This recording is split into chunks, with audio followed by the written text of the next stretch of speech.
How exactly are we supposed to raise our vibration, dissolve our ego, and be in the present moment and be in a state of okayness, no suffering? You just simply are. You're simply there with a body.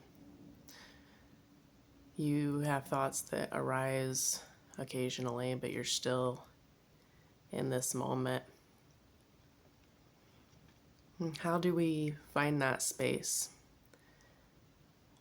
Well, the first step is to recognize that the thoughts that are in our mind are not ours. They're not our thoughts. They just simply are thoughts. They are thoughts that come and thoughts that go. And the ego can only survive in the past or the future. And when you're in the past, you're having guilty thoughts, things that you regret about how you used to act when you were unconscious. Maybe you're conscious now and you were able to bring yourself back into a state of consciousness, but back then you were not conscious.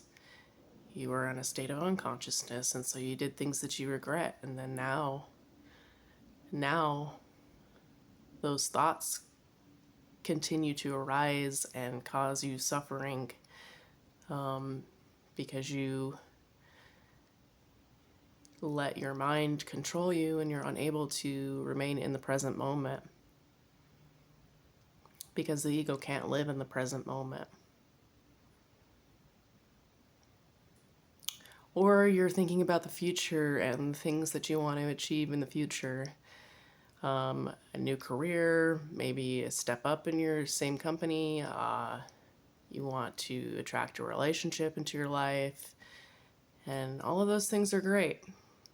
But those things don't happen in the future. Those things happen in the now. So I'm here to tell you to be in the now.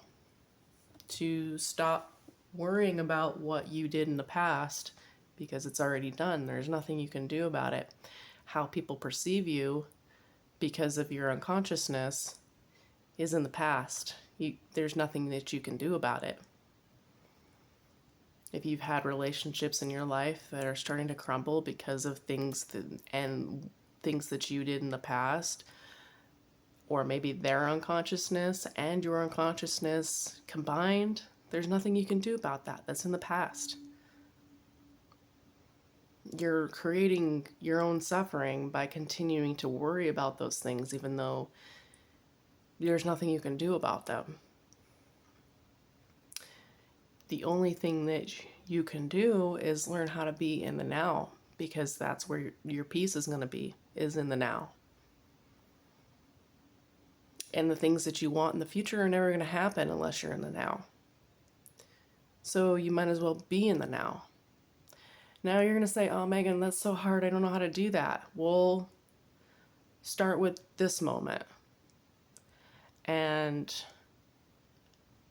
let the only thing that's important to you be this moment. Not what people say about you or what you want to do in the future, what you want to achieve in the future, but just now. Let that be your main priority. And it's going to be difficult at first because you're so, if you are, I'm not going to say you are, because some people, maybe they're further along in presence, but if you are really wrapped up in your mind, and you're going to know if you're wrapped up in your mind because you're not feeling peace within you. If you are, then you need to shift your focus to the present moment every single time your thoughts arise as fast as possible. And you need to do that continuously for 1, 2, 3 days, whatever it takes for you to rest in the present moment. And you'll know when you're resting in the present moment because you're going to start to feel peace. You may feel the body become an issue. Your pain body will start to struggle and suffer. But it doesn't last. You have to get past that part, and that is the hardest part for people to get past, is their pain body.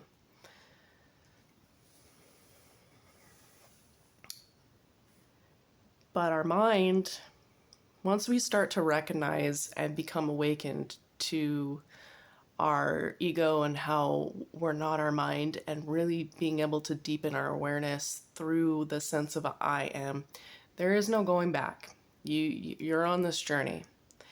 And I've been reading David R. Hawking's book, Power versus Force. Now, I really do like that book. It's been enlightening for me.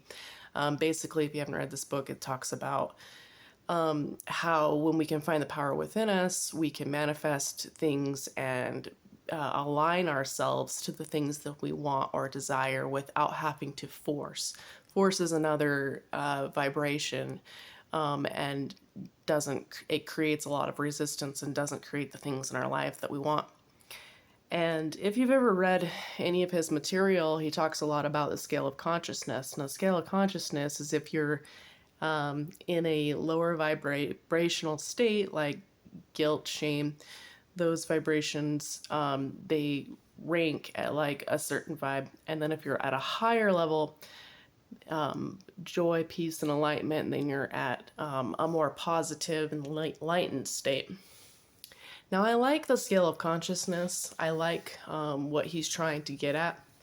And when I was first on my journey, I felt like it was helpful, because you can actually bring yourself into a more positive state when you just are able to see what it feels like to feel love, to feel joyful, and just feel those emotions within you. You have that capability to do that before whatever it is that you want to manifests. What I feel like we can add to that teaching, in order to just make it more helpful, is to be in the present moment. And the reason that I say that is because you can be in a really positive state and still be in your ego.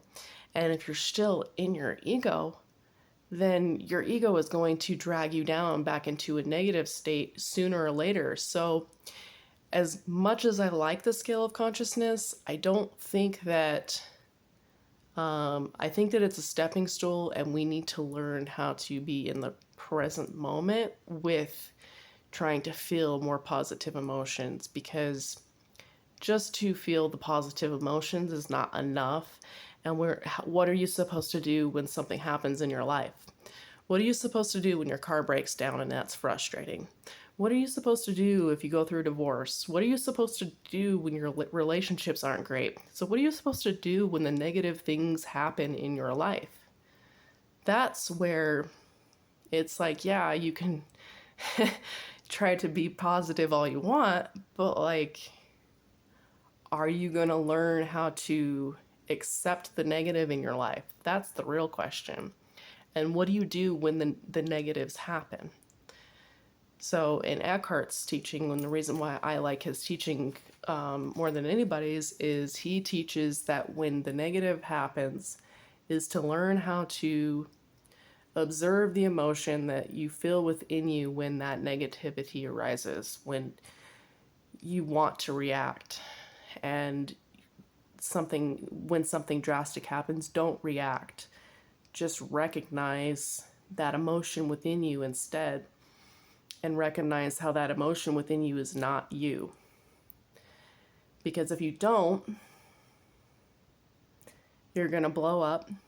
It's going to the ego is going to be back because you have let the situation control you, and then you're right back in suffering.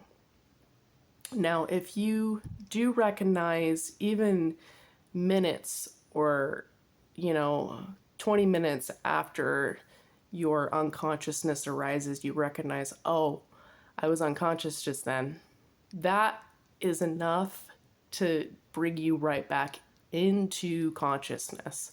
So even though you don't do the right thing right in that moment, you're still recognizing it and still bringing yourself back into a state of awareness, which reduces your ego. The more that you do that, the less ego will try to control you. So it doesn't have to be right in that moment, but just the better that you get at observing that your ego just did that. Your ego just reacted again. Okay, so I hope this shines some light a little bit on how you can raise your vibration and stay in a state of presence and manifest what you want and all of that. And yeah, that's it. That's all I got. All right, guys, I love you. I'll talk to you later. Peace. Bye.